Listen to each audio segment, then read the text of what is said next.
etorria gerturatu zareten guztioi, berba batzuk egin nahi genituzke guztion partez. Esan beharra daukagu hitzak soberan daudenean zaila egiten dela esaldiak osatzea. Eta kasu honetan zehazki soberan daudela.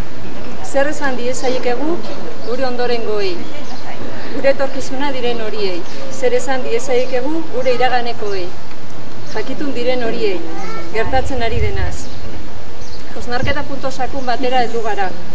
Guzti hau elkarrekin hasi genuen eta elkarrekin jarraitu beharra daukagu. Ez du adinez, lekuez, pentsak ere ulertzen. Ez du inor arriskutik kanpo uzten, beraz, guk ere ez dugu inor kanpo utziko. Gaur bereziki, utzi gaituztenak, utzi gaituztenen gertukoak, senideak, pairatu dutenak, eta nola ez, horiek zaindu dituzten, guztiak kontuan hartu nahi ditugu. Nolabait, gogoan izan guztiontzat zaila izan den egoera honetan, batzuentzat are zailagoa izan dela. Alde batetik, gure babesa, eta bestetik, gure errekonozimendua adierazi nahi diegu.